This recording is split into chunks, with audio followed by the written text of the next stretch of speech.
All right, folks, let's do number 44. An athlete throws a basketball towards the east with the initial speed at 10.6 at the angle of 55 degrees above the horizontal. So that looks like it's the exact same problem as we have it as. So let's just draw this. So that's going to be the initial speed.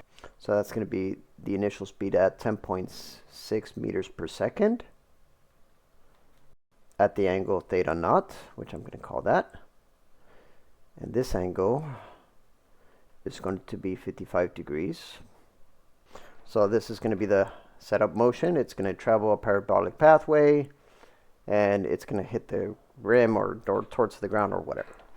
Let's just keep reading. Just as the basketball reaches its highest point, its trajectory, it hits the eagle. So this is going to make the ball bounce back at 1.50 times v of x. So that's the direction that it's going to travel. Now the question is, how far behind the player who threw it does the ball land? So we're going to find the time it takes for this person to reach zero. So let's kind of redraw this. This is going to be a weird drawing, but I hope you can kind of see the picture here. So we're going to find the time it takes for this ball to find that. So if we're given the angle and this, let's just say that this is going to be already known variable. And since I'm really not going to focus too much on direction, I just really want to focus on what time does it take for this output to be zero, regardless of the horizontal speed. So think about that, folks. What is the maximum height that this ball would travel if the velocity component is zero? So notice that this is going to be the equation for y. That y is going to be some initial, which we're going to call zero.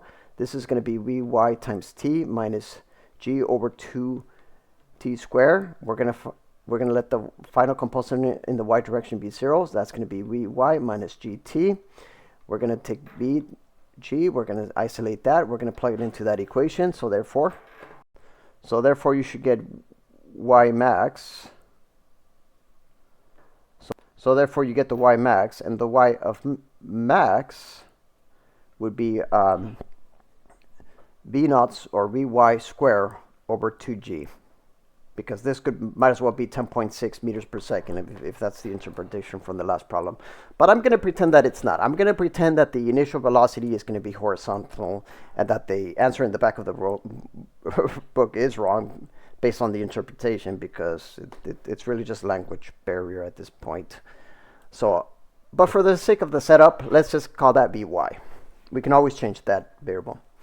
So now, since we have the initial height, so let's just solve for that. So let's solve for that time it takes for it to be zero. So that's just going to be 2ym over g. And that's going to be square. But before we solve that, let's put vy. So that's going to be 2vy squared over 2g squared. I think that's the case. So 2vy squared over 2g squared. Looks everything's correct. That's going to be t squared. So that means that t is going to be nothing more than the square root, or I guess that goes away, vy over g.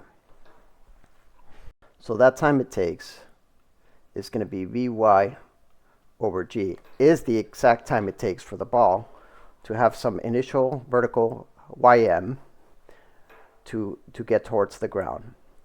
And the reason why we're taking that into the account, now we're going to find the actual distance x, and I'm going to treat x as positive. I don't care about the direction at this point in time. We're just going to treat positive right, positive left, positive. Who gives a fuck, really? So x is really just going to be 1.50 v of x, which is going to be whatever that value is. You could, I'm just going to say it's 10.6 cosine of that, and then I'll probably get the wrong answer, but I'll switch it around. And then times the time it takes. So the time is just going to be vy over g. There it is, folks. That is the answer that they want. So the answer for part A is going to be this. What, where is that? The ball bounce, okay. how far behind the player who threw it does the ball land? Oh, and that's going to be the total account of x. So that's not going to take into this account. Oh yeah, we got to find that too. All right, let's find that. Well, that wasn't really too hard. That's really just simply Vx over y over g. So realistically though, the x that we're going to be looking for is really just going to be 1.50 minus 1 multiplied by Vx, Vy over g. That's going to be your nice little formula that you guys can just plug and chug. All right, so let's see. So once you get your answer, let's see what this says.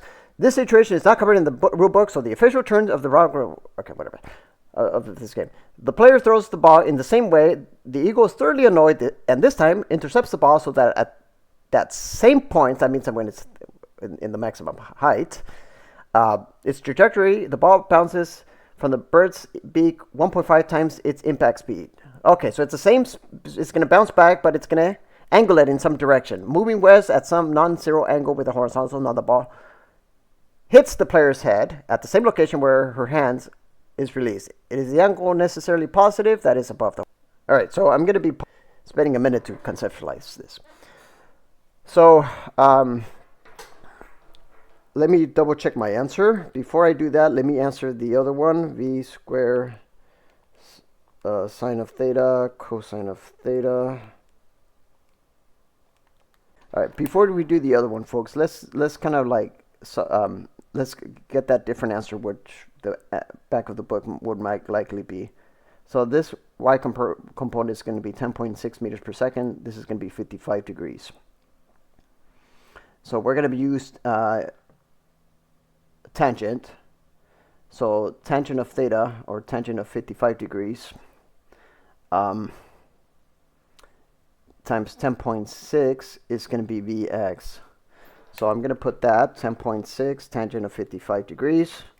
So that's going to be 15 point whatever the heck. I'm going to multiply by 10.6. I'm going to take 1.50 minus 1. Take that, multiply by that value, divided by g. So the other answer would likely be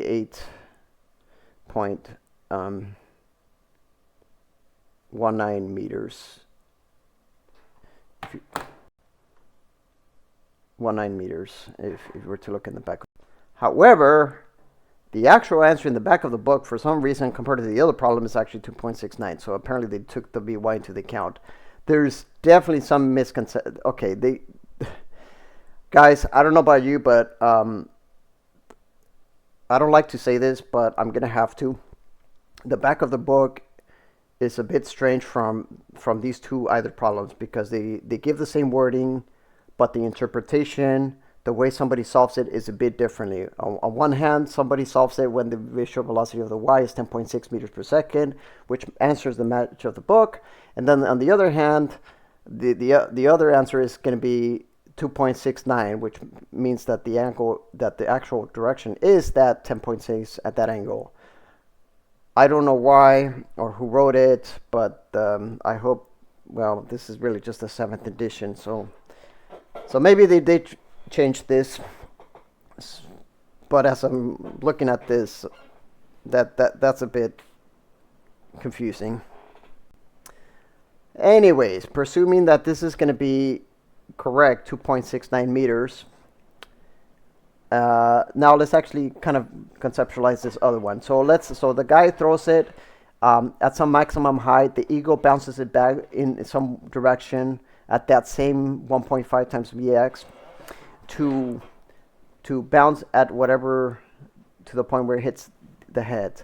Now, I do believe that regardless of the direction, you could angle this positively for it to hit the head, the head of the person. So at the same time, so you can angle it positive to hit the head. I think you can do both.